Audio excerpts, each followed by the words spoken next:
Every single day, nearly every animal on Earth experiences pain. A wolf loses its mate. An elephant stands beside the bones of its dead family. A chimpanzee watches its infant die in its arms. They grieve. They suffer. They scream. But they don't cry like you do, not with tears running down their face. Not because they're heartbroken. Humans are the only known species that sheds emotional tears. And that's a problem because evolution almost never creates something that makes you weaker. Think about what crying actually does. It blurs your vision, makes it harder to defend yourself, reveals your emotional state, and tells everyone around you that you're vulnerable. In the wild, vulnerability gets you killed. So why didn't evolution remove it? The answer begins long before cities, long before language, long before history itself. Around 300,000 years ago, your ancestors weren't the strongest animals on Earth. They weren't the fastest. They couldn't fly. They couldn't outrun predators. They had no claws, no venom, no armor. If survival depended only on physical strength, humans should have disappeared long ago. Instead, we became the dominant species on the planet. Why? Because unlike almost every other large mammal, humans survived together. Anthropologists often describe Homo sapiens as the most cooperative large mammal ever to exist. A successful hunt wasn't one person's victory. It belonged to the group. Children weren't raised by two parents alone. Entire communities protected them. An injured hunter wasn't always abandoned. Others brought him food. Some prehistoric skeletons show individuals who survived years after devastating injuries. Broken legs, crushed hips, even severe disabilities that would have made hunting impossible. They only survived because someone chose to keep them alive. That changes everything. It means survival wasn't just about strength, it was about convincing other humans that you were worth helping. But here's the problem. How do you communicate suffering before language exists? How do you tell someone, I need you? Long before humans mastered speech, our bodies were already speaking. Fear widened the eyes, anger tightened the jaw, disgust curled the lips.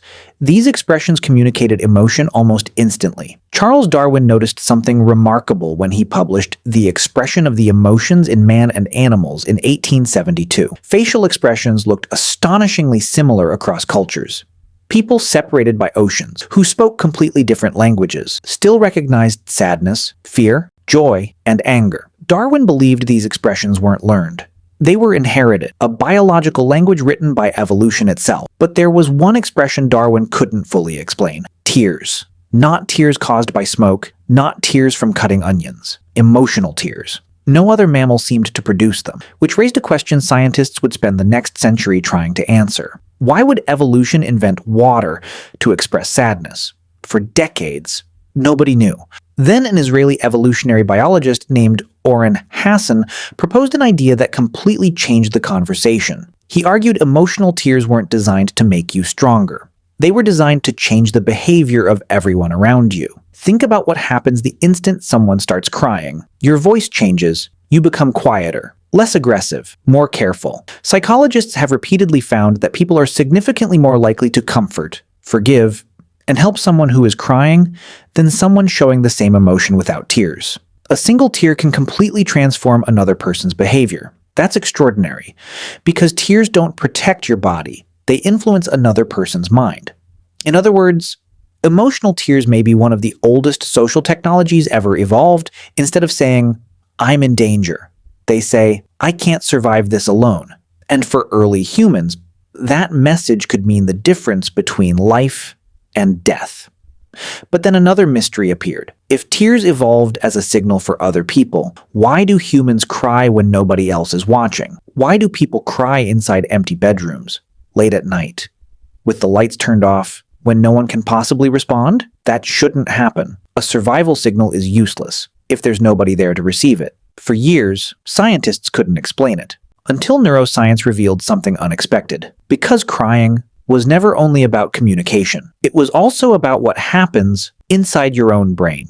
Neuroscientists now know that crying doesn't begin in your eyes. It begins deep inside your brain. When you experience overwhelming emotion, regions like the amygdala, the brain's alarm system, become highly active. Signals travel through the hypothalamus and brainstem until they finally reach the tiny glands above your eyes. By the time the first tear appears, your brain has already decided. That's why it's almost impossible to simply choose not to cry. You're trying to silence a survival system that's been evolving for hundreds of thousands of years. But then scientists discovered something even stranger. Humans don't only cry because they're sad. Parents cry when they hold their newborn child. Soldiers cry when they finally return home. Athletes cry after winning Olympic gold. People cry during weddings, graduations, even while listening to a beautiful piece of music. How can one biological system respond to emotions that are completely opposite? The answer isn't sadness, it's intensity. Your brain doesn't care whether an experience is good or bad.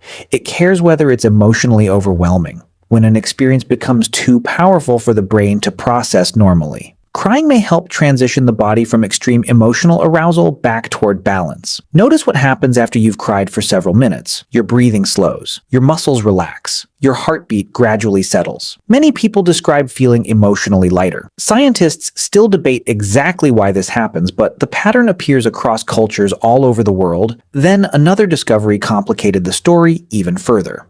In the 1980s, biochemist William Frey analyzed human tears and found that emotional tears appeared to contain different concentrations of proteins and stress-related substances than tears caused by dust or onions. Researchers still debate what those differences mean, and the idea that crying flushes stress chemicals out of the body remains unproven. But one thing became clear: emotional tears are biologically different. Your body knows the difference, even if you don't. But perhaps the most fascinating discovery has nothing to do with tears themselves. It has to do with the people who see them. Imagine watching a complete stranger begin to cry. Without thinking, your own expression changes. Your voice becomes softer. Your body leans forward. Your brain automatically begins trying to understand what they're feeling. Psychologists call this empathy. Brain imaging studies suggest that networks involved in understanding other people's emotions become active when we witness genuine emotional expressions. In a way, someone else's pain briefly becomes your own. That ability changed human history. Empathy allowed strangers to cooperate, families to stay together, communities to survive harsh winters, civilizations to exist. Without empathy, there is no society, and tears may be one of the fastest ways empathy spreads from one human brain to another. But humans cry for reasons no other known animal appears capable of experiencing. We cry over memories. We cry over people we've never met. We cry over fictional characters, over songs, over dreams that never came true. A 2-hour movie can make millions of people cry, not because the events happened to them, but because their brains transformed a story into something emotionally real. That's one of the greatest abilities the human mind ever evolved. Stories became survival tools, long before books, long before television. Our ancestors gathered around campfires sharing stories about dangerous animals, failed hunts, lost family members, acts of courage, and impossible journeys. Every story carried information. Every story helped someone survive. Over thousands of generations, our brains became wired to emotionally enter those stories. Today, that same ancient ability lets you cry over someone who never existed.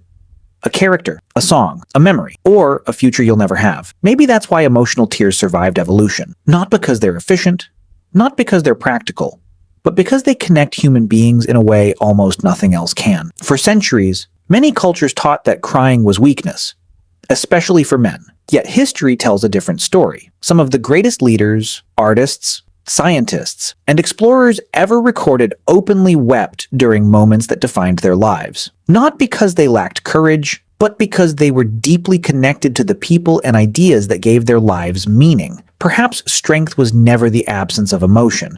Perhaps true strength was allowing yourself to remain human, even when life hurts.